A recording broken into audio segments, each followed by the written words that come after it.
Have you wanted to use your home equity to pay off debt or improve your house, but found the old way too painful? There's now a new, better option for accessing your home equity. It's called HomePace. Here's the key. It's not a loan, so there's no monthly payments or interest.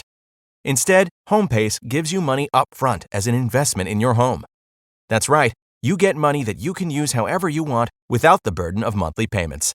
Then someday when you decide to sell, you share a portion of the gains or losses in your home's value with HomePace. That means if your home's value drops, HomePace takes a loss too.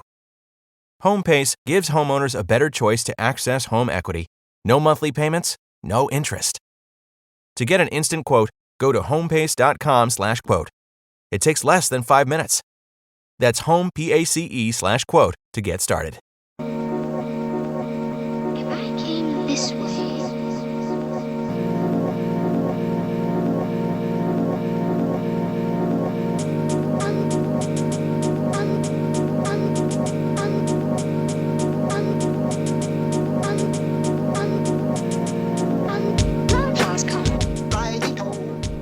Welcome to the Psychovertical podcast. It's me, Andy Kirkpatrick, back again. Today I am in Brecon, in the Brecon Beacons, and I'm in a hotel. And I was in the theatre last night. I'm still on tour, so I was in a theatre in Brecon, Theatre Brecon, I think it's called. And it was kind of a little bit weird because in Wales they've got like social distancing, so in the theatre you have to have big gaps between everybody. So you'd have like 2 people, then be 4 empty seats, then 2 people, then 4 empty seats, and it basically, I think I had like 2. I kind of sold out. So when I arrived at the venue, they said, "Oh, you sold out." I was like, "Oh, that's good," because it's like 400 seats. They said, "Oh no, we could only sell like half the seats, so you got like 200 people." So yeah, it just creates like a strange atmosphere.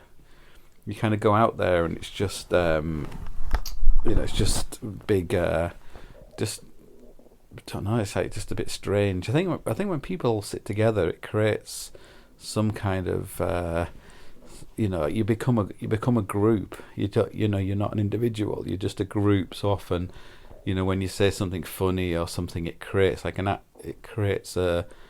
vibe. I guess not like a hippie. It kind of goes through everybody at the same time. But when people are all separated out, it's sort of different. You get this thing. I guess it's the same way. It's why when you go to church, when people go to church, they'd all sit together in pews. They'd all kind of squashed together because it creates like some sort of vibration between everybody. So people would laugh even if it wasn't that funny because other people were laughing. Sorry, I'm tired. So that was kind of weird, and it was a little bit like when I was up in Inverness. It wasn't too bad because people sat together, but then everyone had to wear a mask, so it's like being in bloody Saudi Arabia or somewhere.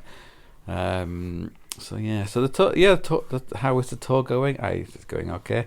It's going as best as could be. I had a few emails from people saying how I sound like I'm a little bit too sensitive about criticism and things, and I took that quite personally, that kind of criticism about my lack of anyway, so my thin skin. There's that awful lot. If you're sensitive and people say you've got thin skin, it's the worst thing you can say. Anyway, but I tend to view it more like if you're a chef and everyone's saying your food was shit, like that's probably something worth listening to. If you're a chef and everyone's like, I keep having diarrhea every time I come to your restaurant, that's probably something worth listening to. But if you're making like Indian food and people are saying your food's a bit too spicy, like that's different. So I think you have to kind of separate out the criticism, or some of it's constructive, some of it's not constructive, into those things. Basically, you just can't. If you want to do something good, you can't do something that everyone thinks is okay. You know, if you want people to think, if you want some people to think it's great, you will then have some people thinking it's shit. So that's the way it goes. You just have to have enough people who think it's not shit. When it comes to slideshows, you know, outdoor climbing, outdoor shows, like the standard's so low anyway that you know, like it's quite hard to be really shit. You'd have to go out your way to make it that shit that people were like, oh, that was really shit. Like I've seen like a lot of slideshows. There's only a few I can ever think of which were like really, really shit.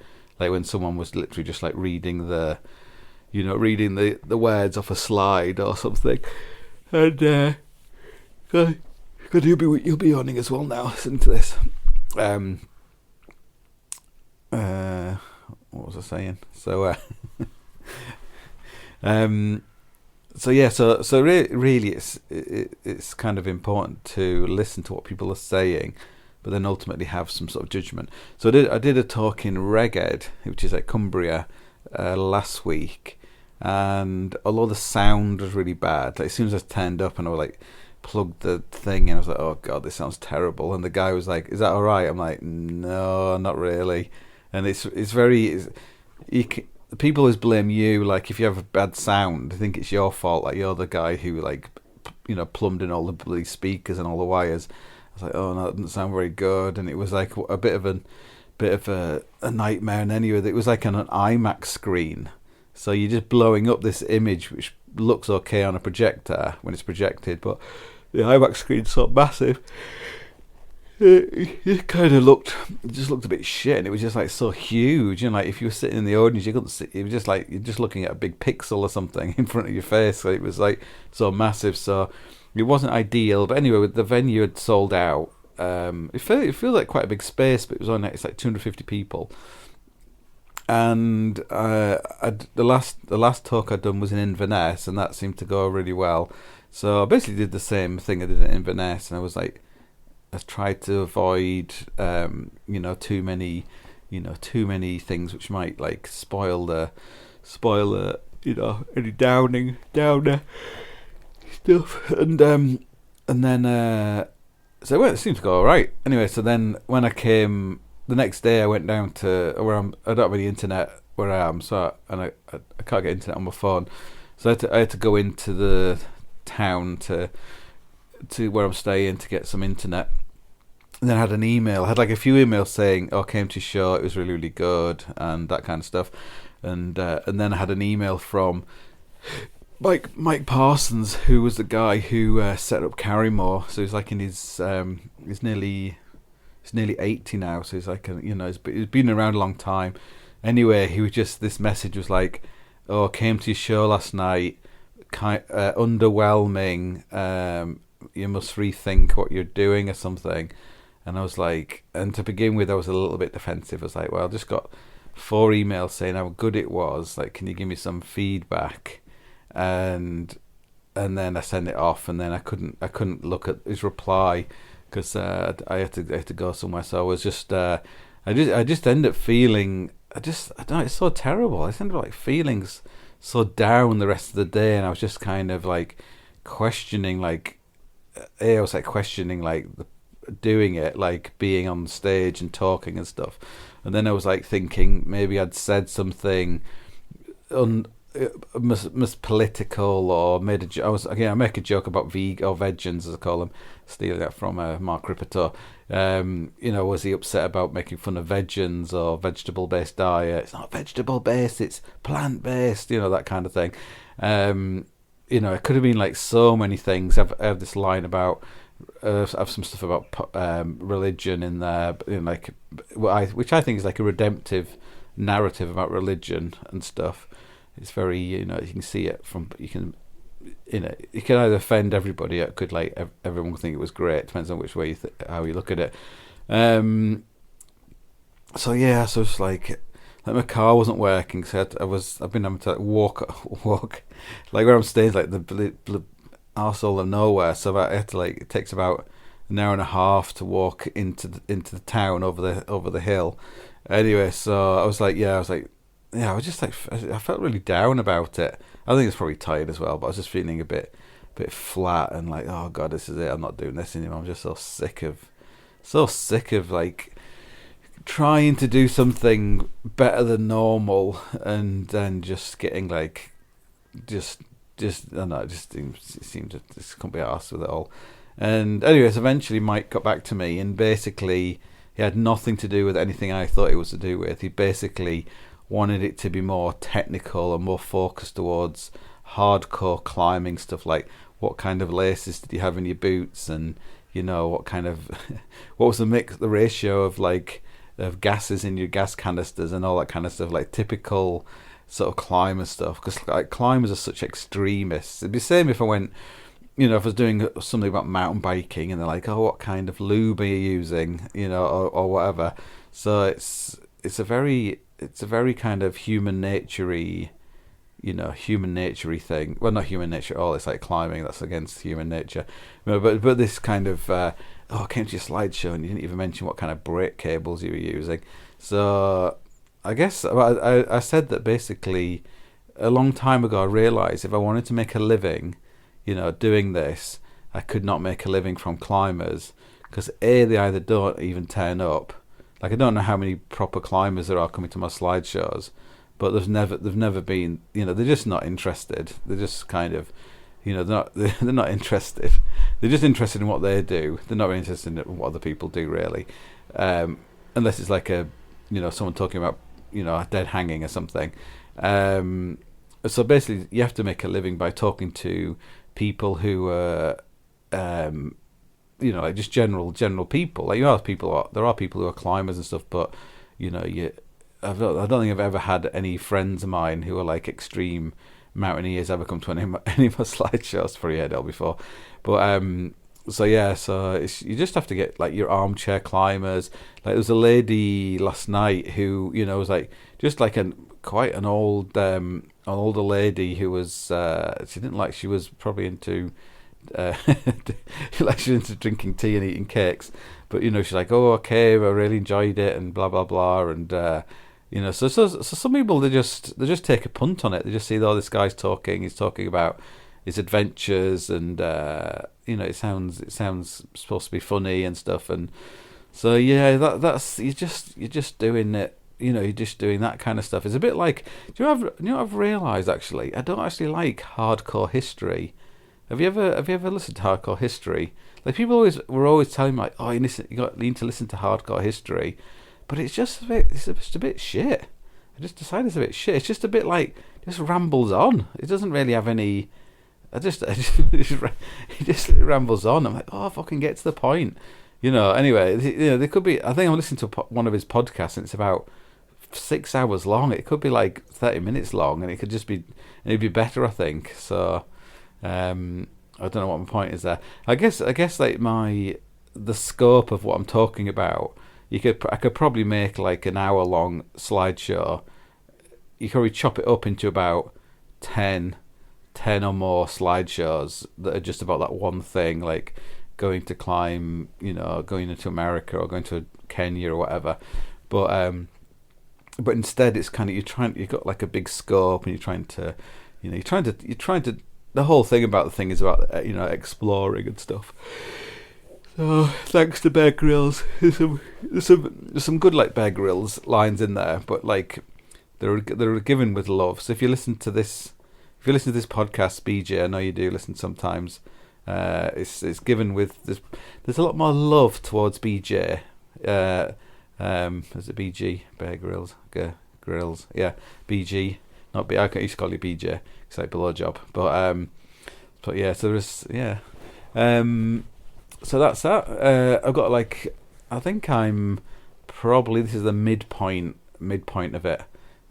So halfway through it.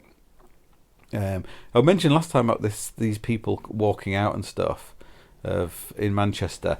I'm now starting to suspect those people were actually, it was a plant, which was a bit bizarre, but that's the world we live in. People intentionally come with the intention of leaving and trying to create a big fuss. So that's the world. What else is going on? God, I really noticing how I don't know if I just don't watch television, because I've got quite a lot of downtime and staying places, watching the telly. Christ Almighty, how can you stay sane watching television in the UK? Like, it's like every fucking thing is trying to modify your brain about some this or that, whether it's like not eating meat or saving the planet, or it's like, oh, for fuck's sake, just fuck off. Like, I just can't be doing with it. Like, it just creates the absolute opposite effect. You just go numb to it. It's like, learn helplessness. It's funny. I wrote an article. I wrote an essay called "Learned Helplessness" like a long time ago, like 2014, I think, on my blog. You'll Google it, and it's funny. It's become quite a common term, really. And probably, if you read the article, you read the thing I wrote, I was just probably ahead of my time, because I was basically people become like numb to it, really. Just I don't know. Where I'm staying. I'm staying in a hotel last night. Bit of a treat, It's not a treat, because it's how that's staying in my car. I was going to stay in an Airbnb, but it's too far to drive after my gig, because the gig didn't start till bloody 8:30 or something, which is way too late. I was like talking to the woman this morning in the downstairs, and I was saying about how I think that Italy have now readjusted their figures for COVID, and they've basically removed like 97% of the people who they said had died of COVID. It turns out they didn't die of COVID. They died of various other things. And I just said, like, this woman like seemed like kind of relieved that, and she was like, I don't know, it was weird, because I was like just talking about, stuff like, stuff to do with that, like kind of how people have become hysterical and all that kind of stuff. And she seemed like kind of relieved that someone would actually be brave enough to talk in public about shit like that. And I was just thinking, like, Christ, what the fuck's going on with people? Like, it really is crazy. There's so much kind of stuff you could talk about that's kind of interesting, and also is useful to keep control of your brain, keep control of your mind. But people are just terrified to just talk about things. Like, I was thinking, because it's all this fucking cop shite going on in Glasgow about the environment, and like I would say I'm interested in reducing our impact on the planet, and consumerism and fast fashion, and increasing the making it easier for the environment to live in some sort of equilibrium, and water and air and all that kind of stuff. The stuff that basically most people are in, but I just kind of get the impression that none of this stuff is to do with that. That it's kind of going to be the opposite. Like, basically, it's just about the extraction of money from people, to rich people. Like driving around all the. I know it's very controversial to comment about wind farms, but it's the only thing you can get like a 9% return on your investment. And when people talk about solar panels on their houses, it's never fucking about my whole house is running on the solar panels. It's like, look at all this money I'm making from selling it to the grid and all that kind of shit. It's just all about money. It's not about saving the planet. And but yeah, like a few times I've brought up, like, a few things that will stick in my mind is like traveling around. And I remember going to the Flinders Range in Australia. Great place to go, and there's some very good rock climbing there, and staying there. I think we're like there for a month, and you go to this place where this family lived, and they had a farm there, like, and when you read the accounts of it, this was like 1870s or something. They had like 10 years of drought, and they had something like 20,000 cattle die in the drought, and it just sounded like horrendous. Like basically everything died. Like children died. It was just like unbelievably grim. Now this is kind of before climate change. This is before, global warming and all that kind of stuff. So that I often used to think about that. Then there's like I remember off the coast of Hull, there used to be a town, like a medieval town. It was like, I think it was created by the Vikings.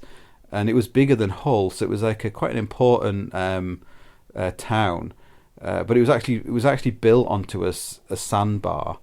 So the sandbar must have been quite, I guess there are areas near Hull where there were sandbars, and then they grew grasses on them, and they started putting animals on the sandbars, and the sandbars eventually, the seed didn't cover them anymore, and they just got bigger and bigger and bigger, and now there's like farmland on there and houses and everything else. Anyway, but there was this Ravens Land or something it was called, and so it was quite a big settlement, and there was was trading and everything else with the Vikings.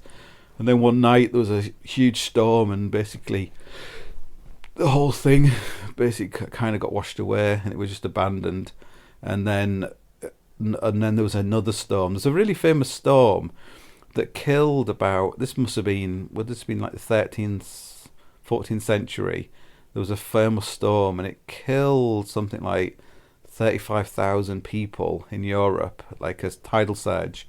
But again, like all this kind of shit, it just goes down the memory hole. Like everyone seems to have this idea that until this century, we've lived in this world of bliss where nothing ever happened, and there was no droughts or floods or hurricanes and all this kind of stuff. So I just think, I know some people would this is like it's the noble lie, isn't it? But I think when people just kind of cotton on if you think like the Mer de Glace, used to go all the way down to Geneva, it's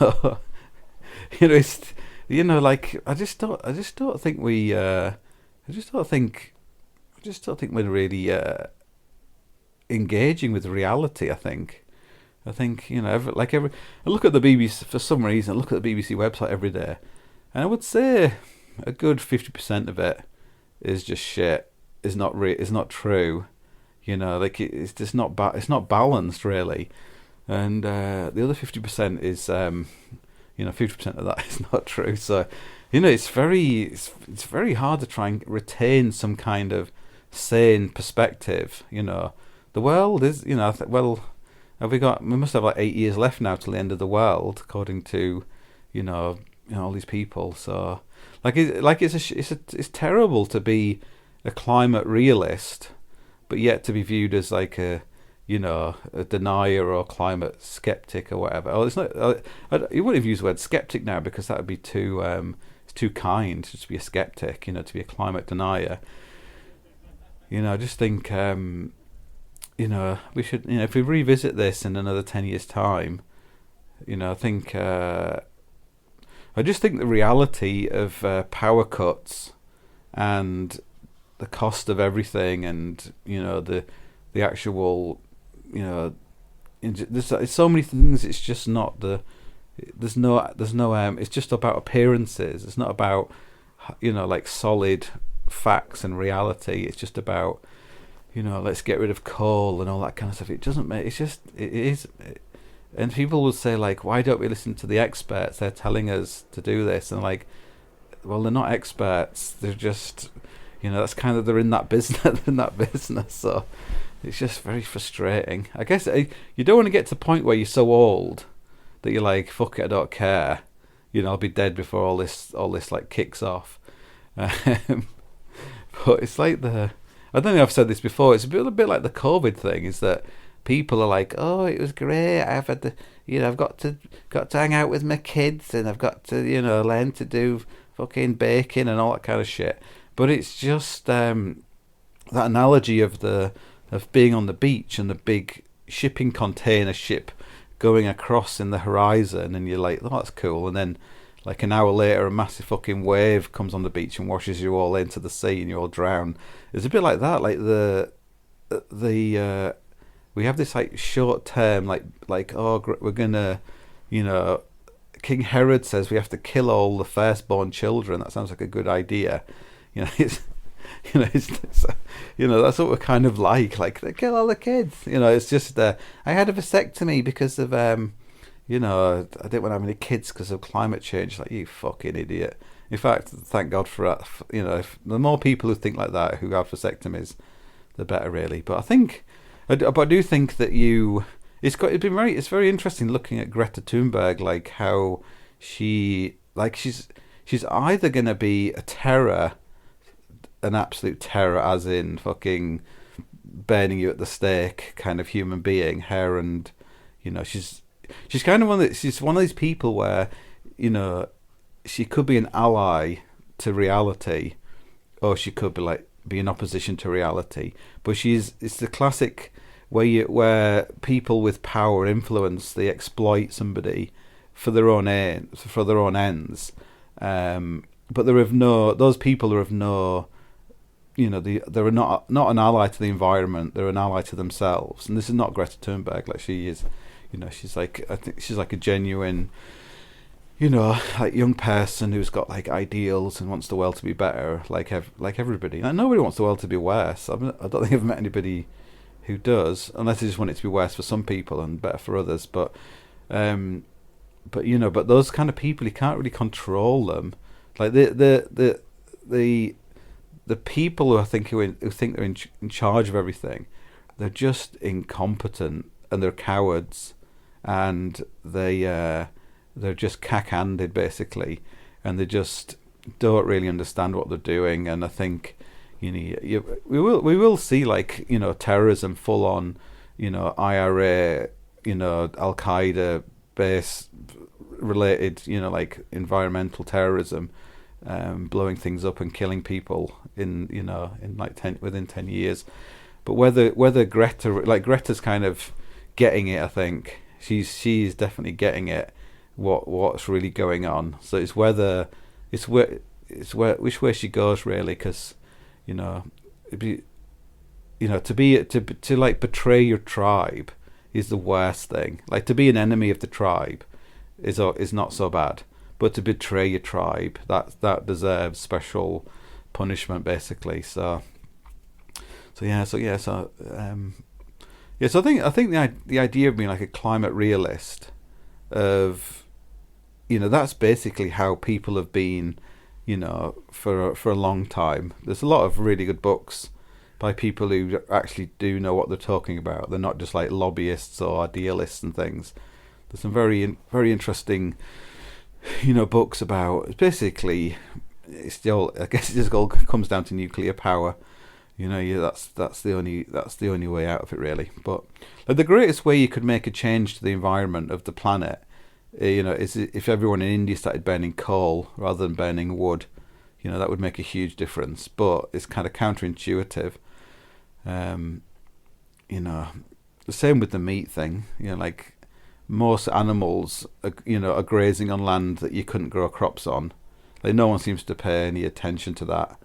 And the amount of environmental destruction caused by crops, again, no one really thinks about that. There's it's just, like, all these things, it's almost like having like a MMA fight, but with reality. Like, reality is always going to get you in an arm bar, eventually. So, but I wasn't really going to talk about that. So I was going to talk about something else. So I do apologize. Anyway, if you really don't like that kind of stuff just talked about, then you probably have turned off by now. And if you do, then don't like it too much, because it's good to, it's good to try and make the world a better place. But so yeah, I was actually thinking about talking about freedom, because I've had just like a few interesting conversations and emails recently, because my show is basically about Vanessa taking a sabbatical and having like 2 years off school, being a teacher, and then like traveling around. And so I have a bit in the slideshow about how financially, like, how do you do it and that kind of stuff. And I think it's like, I think for a lot of people, you know, you have your, I know when I was working, you've got your 28 days holiday, you know, and that time is so precious, you know, especially when you're younger. As you get older, you have to like end up using your stupid holiday on like decorating the house and shit like that. So, but when, you know, when you're younger, you know, it means so much to you. Like, I don't you ever seen that graph? You got a graph and you've got like, on one axis you've got age. I think on the bottom you've got age, and then on the side you've got like how psyched you are. No, one of it's like the bottom's the age, and then the one side is how motivated you are, and the other one is the capacity to do something. So when you're starting at 0, and your capacity to do something begins at 0, at age 0, and it goes up like this, like it goes diagonally across. So when you're, say, 80, it's you know, it's maximum. You got, well, you know, it's financial capacity, it's maximum, but your psyche at year 0 is basically at like 100%. You know, so when you're a child, you're just like, anything's possible. You know, as soon as you're born, like, your brain is just like, anything's possible. You're absorbing all this information, and the line is going down diagonally. So basically, at the midpoint of your life, which is usually going to be around like between, you know, 30 to 40, you have like, you know, 50% of your psyche and 50% of your possibility of doing something. You're be able to actuate, or to be able to make things happen. And so that's when a lot of people will be doing really, you know, doing the stuff they want to do, unless they have a job. You know, like, you know, you have to try and fit that into having a job and stuff. And then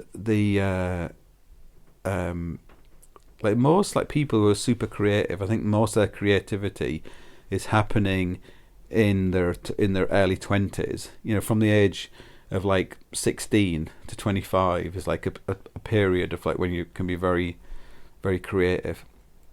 And then as you get old, you know, you have your people retire at 65 or 85, or it is these days, and you know, then they have all this spare time, they have all this money, they can do whatever they want, you know, but usually just buy a VW van and then just drop down dead of like a brain aneurysm. So trying to like readjust that model, you know. So I think I kind of retired when I was 30, without a pension, without any money. I just got stopped working, and then I like rebalanced my life. So I had less money, but I had more time. So because this thing that like being poor takes up all your time, and being rich takes up everybody else's. But rich people are very time poor, and the poorest people, and you know, in Western society, you know, you can be poor and just have as much time as you want. You know, if you're signing on, if you're unemployed or whatever, you know, you can have like a huge amount of time. Like, that's why a lot of the really good rock climbers in the 80s, they were all on the dole, because they were basically getting paid how much they get. When I was on the dole, I used to get like 24 quid a week or something. If you were over 18, but you know, you had just enough money to survive, especially if you're like living in a squat, or you live somewhere super cheap with lots of other people, and you just had enough to hitchhike and go climbing and buy a block of chalk and stuff like that. So, you know, those people had like unlimited amount of time and very little money. So if you got like a part-time job, so I started working 3 days a week. You know, so like I took like a, you know, how much is that? 20% of my 40%? Was that a 40% reduction in my income? But I felt like I doubled the amount of time I had, because, you know, my free time was 2 days a week, and now I had 4 days a week. So I doubled the amount of time I had to do stuff. but I'd only reduce my income by 40% or something, 20%, 30%. I don't know. That's why I don't. I don't want to get all that kind of stuff. So I might have halved my free time. I don't know, but I think you can see what I'm talking about. But I would say is you have to be, again, going back to this thing of being a hunter-gatherer, that you have to, if you're going to, ideally, what the thing you're going to spend more time doing, you have to be able to convert that into some kind of financial gain, ideally. Like if you're going to, say you really hate cleaning toilets, and you really want to be doing pottery, so you start doing, you only clean toilets 3 days a week, and then you start developing your pottery 4 days a week. So you actually don't have any days off. Those 2 days off, because you're doing something you want to do, they become work days as well.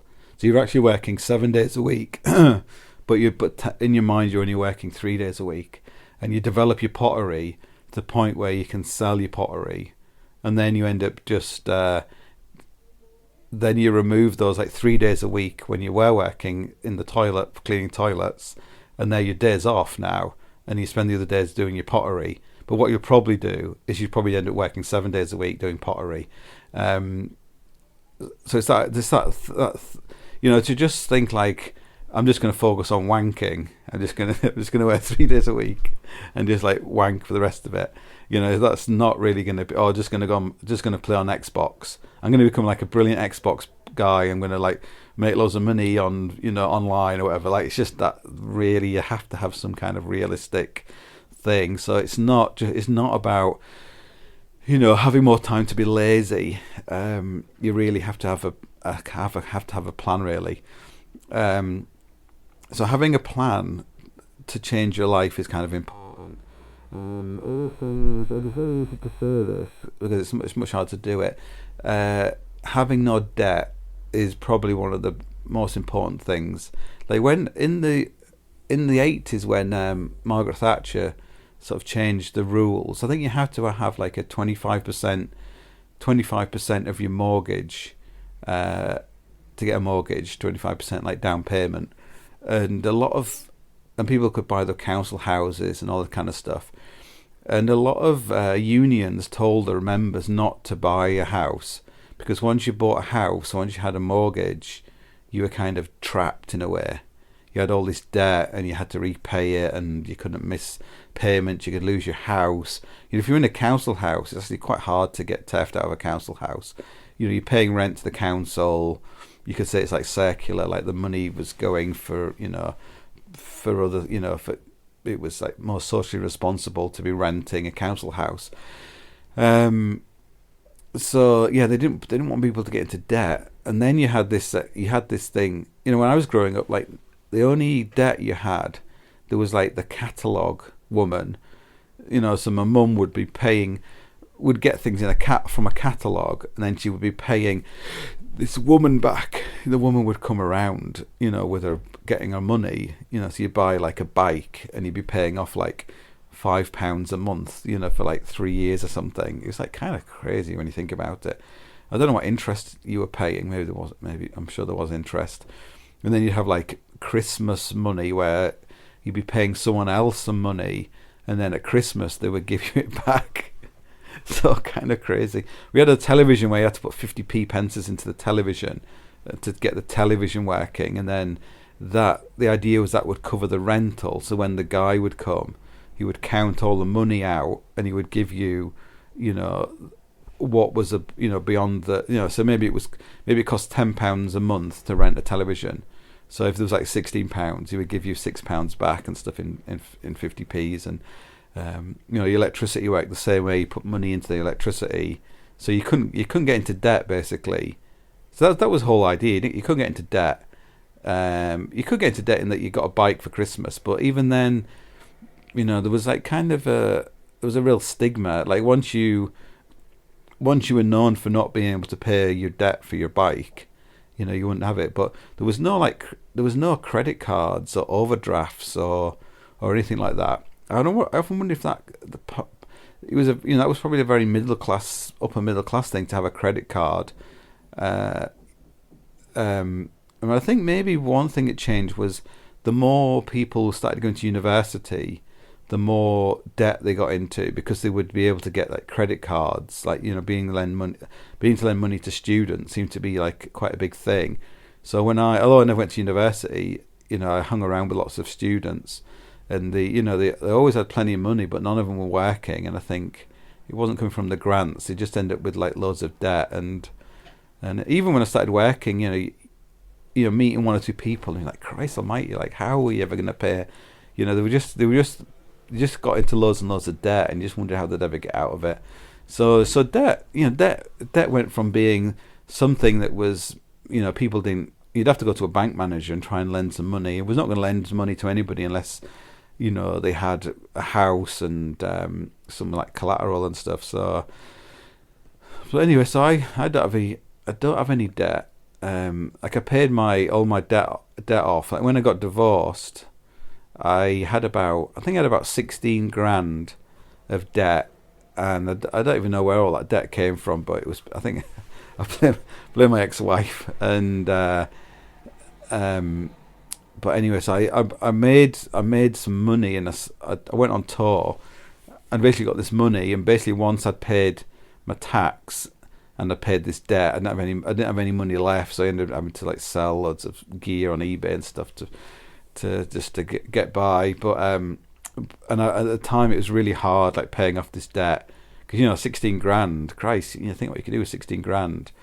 But that's the thing, is like once you get rid of the debt, it just make a huge difference, especially if you can avoid getting back into debt. Like I don't own a credit card, so I had some problems with my car, so I couldn't.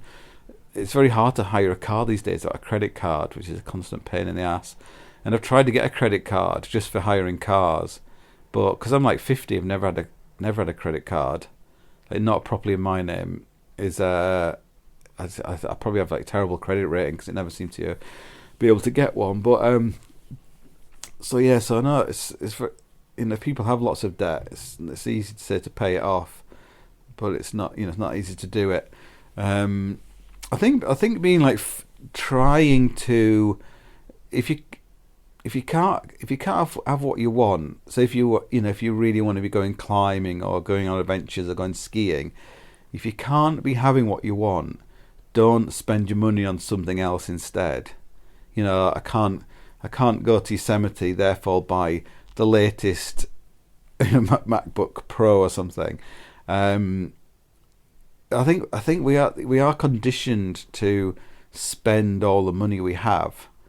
I think it's a class thing as well. Like the more when you hang around with people with money, they're just much more careful on it, and they have this thing like, why would I spend my money when I could invest it? Instead of spending, $2 grand on a new computer, why don't I get like $1 grand of bitcoins, and then I'll just spend that other grand on just living as cheaply as possible, because then I've got like half money of it, my money's invested in something, or but they're just that's kind of mentality. A bit like I know someone who's a farmer in Ireland, and he's never been on holiday. He's like, what, why have you never been on holiday? He says like, well, I could just buy a cow instead. So to him that makes like total sense, and it probably does make sense really. So yeah, it's kind of instead of getting into debt for shit you don't really want, that you won't even remember what you bought it with. It's probably better to try and save money from not buying shit you don't want, and you won't even remember what you bought. Just if you did buy it, and just just try, like on tour. Like I've been trying to stay in Airbnbs. I've been trying to stay as like cheaply as possible, because you can be on tour and you can be like, oh, I'm on tour, I'll just stay in hotels everywhere. It's only like £100 a night or something, but it'll add up to like $2 grand, and if you add in all your travel and everything else, you might spend like $3 grand, like on tour or something, on all that kind of stuff, your food and everything else.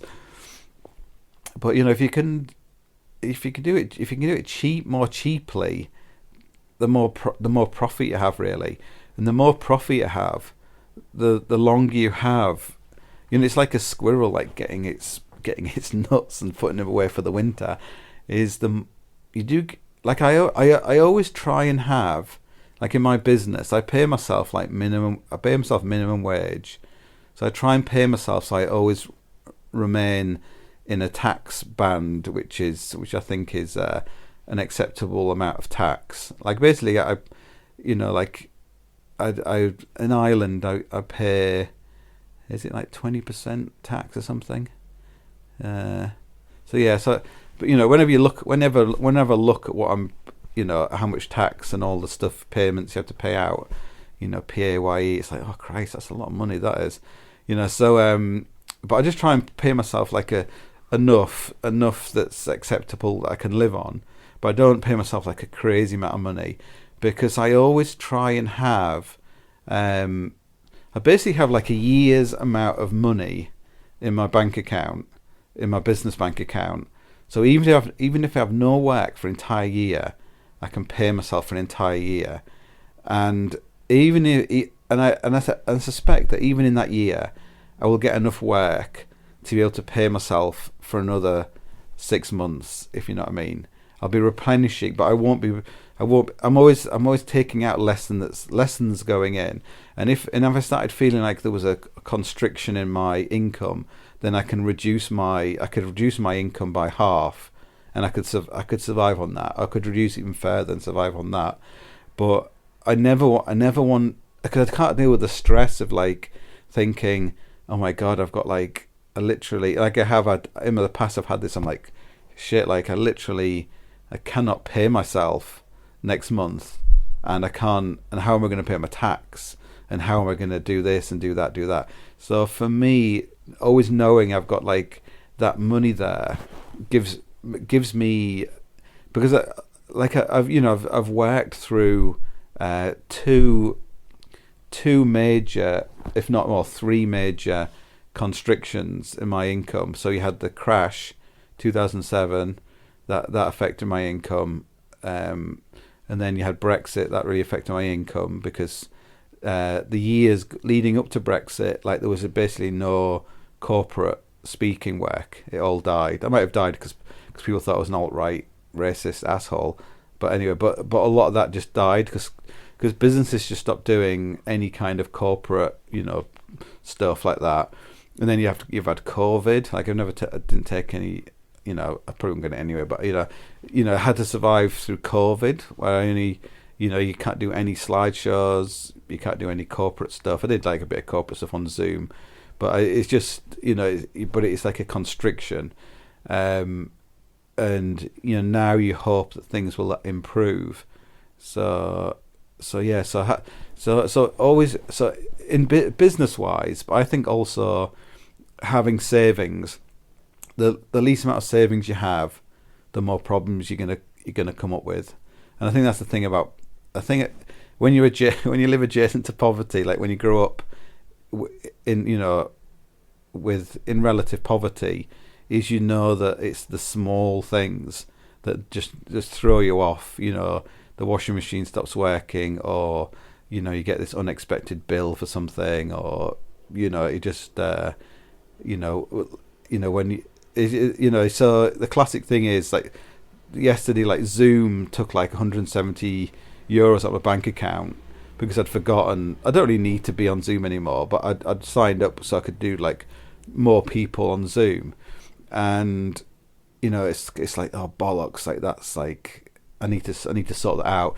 But if I had like if all I had was 200 euros in my bank account and Zoom just took 175 out of it and I couldn't get it back, I'd be fucked basically. So yeah, that's another thing, is taking great care and understanding where all the money goes out your bank account every month. Like just go in and just actually go through your statements and like, oh my God, I've been paying for this. I've been paying for Amazon Prime, like, for my kids, or I've been this gym membership or shit like that. So so it's kind of, I don't even, that black guy used to do like the personal finance stuff on television. Like I think you have to start being a little bit like that, and be, because what you realise is, I always used to hate anything to do with money. When it came to talks or corporate stuff, I really hated dealing with money. So that's why I had to have like an agent dealing all that kind of stuff. But then someone told me that money is energy. It's like fuel. Like if you haven't got any, you can't do anything.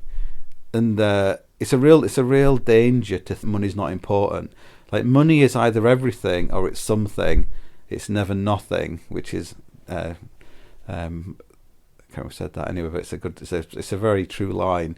And people who say, "Oh, happiness is more important than money," those people are usually fucking loaded, or somebody else is like supporting them and they don't appreciate it, So it is important to take notice of money, because without money you're not going to be able to go and do the things you want to do. You're going to be very restricted, and the more money you have, the more easy it is to get money if you want it, if you know what I mean. Like it kind of attracts money.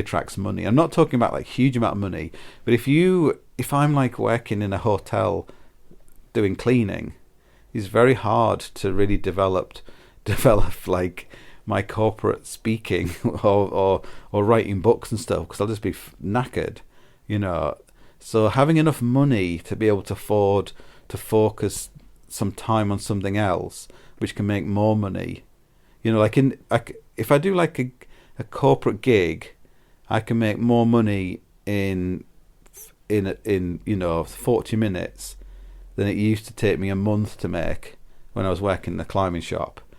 But to have got to that level, I had to stop working in a climbing shop and get paid, and not make money. I had to like sacrifice my income for some future income of making, like a significant amount of money. But you're not making that. Like some people, like Ranulph Fiennes or someone might be making $5,000 every day. It might be talking every day, might be making $5,000, it might be making $20,000, and every single day is doing that. But then you get to the point where it's like, I didn't really sign up to this, to just be travelling around, staying in hotels, doing the same old talk over and over again.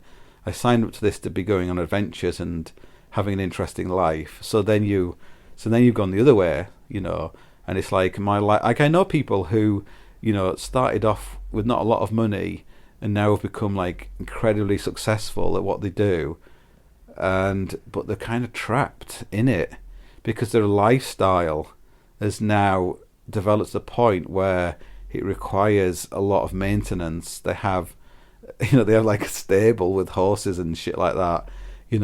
They can't downsize anymore. So I would say my life is very downsizable. I can live on I can live on very little. So knowing you can do that, and again that comes down to not having any debt. Like if I'm paying like 300 quid a month on paying off all this debt I've got, then it's very hard. I haven't got that much flexibility to do that. So what else? I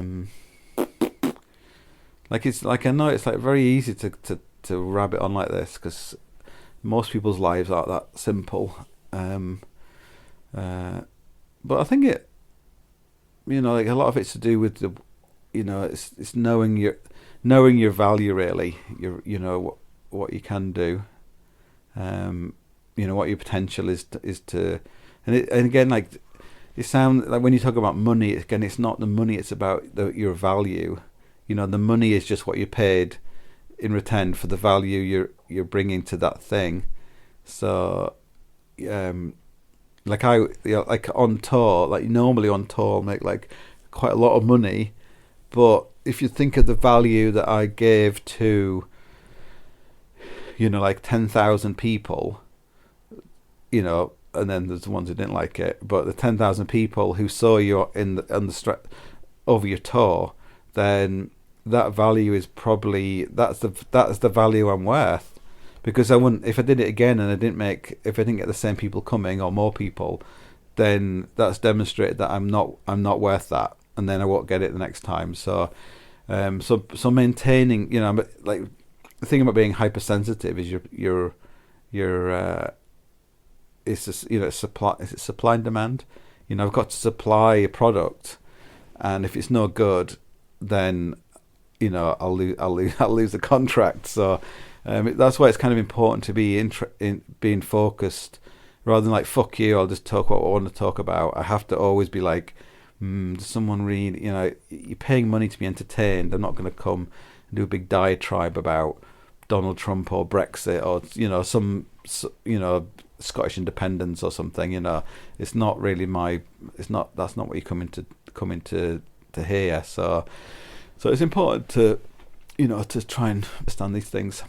I guess it can't be that simple about having freedom. Like I don't know if in reality most people are basically battling against themselves to make themselves as least free as possible. They're just always getting themselves more into debt. Like the people I know who are making very good livings, like way more than I make, are often got way more debt than me as well. I just don't understand it. But they always want like the latest car, the latest phone, the latest this, the latest that. And I think often it's a replacement for something that's missing in their life. Like what they really want is, I guess, as a lot of people have experienced in the last 2 years, is that time to do what they want to do, but they can't have that because it's too difficult to get it. They think it's too difficult to get it, and so they just end up getting more and more in debt. Because, like, if you can't have the things you want, you might as well have the things you can get. So, but it's hard not to amass things. But remember what the Mongols said. The Mongols, they were like nomadic, and they said that life, I think they said this anyway, life is like a bridge, and you have to cross it, and the least things you have, the better it'll be. The least. If you're a nomad, you don't want to be carrying shit around you don't want. So I guess it's about trying, if possible, to strip everything down. Like, why do we have so much variety in food? Like, why is it every night we're trying to make something different, and we're trying to make something, special, and why do we have to have a pudding, and why do we have to, why can't we just eat the same food every day? Like, in Africa, everyone eats a ugali, which is like maize, and in China, everyone's like rice 3 times a day. Most people in the world, they're just eating the same stuff all the time. In Mexico and places, there might have some slight variations, but basically, just why? See if you can just eat the same food. See if you can go 1 month. Just try and make food, and nothing can come from a box. Nothing can have like ingredients printed on it. You have to make it from the raw ingredients, and just see if you can just eat that every day for a month. The same food. So you can have porridge if you want. You can have porridge for breakfast, and then you don't need any dinner, and then you can have a clean meal. So just steam some carrots and some broccoli and a bit of fish. Fish doesn't have to be that expensive, or a bit of chicken, and that's it. Just have that every day for a month. See if you can do it, and you'll find you'll probably save shitloads of money. You'll find that you've only got so much CPU power in your brain, not having to think about what you're eating every day. It'll be good. So yeah.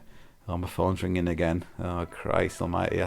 Anyway, I'll leave it there. I'll answer my phone, and apologise if this is blah blah blah. And until next week, see you soon.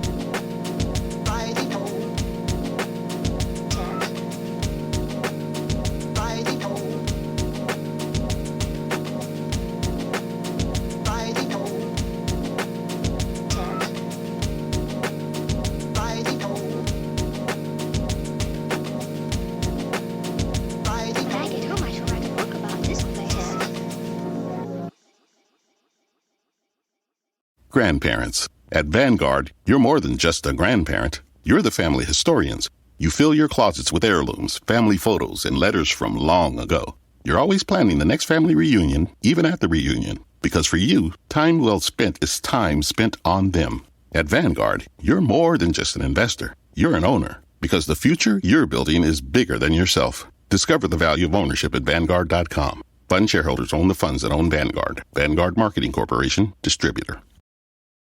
Experience the power of 5G with T-Mobile. With faster 5G speeds nationwide, you can upload your favorite videos super fast or game on the go. Plus, T-Mobile has more 5G bars in more places, so you can stay connected to what matters most from almost anywhere. Switch to T-Mobile today, the leader in 5G. T-Mobile has America's largest 5G network, fastest based on median overall combined 5G speeds, according to analysis by Ookla of Speed Test Intelligence data. 5G speeds for Q4 2021. See 5G device coverage and access details at T-Mobile.com.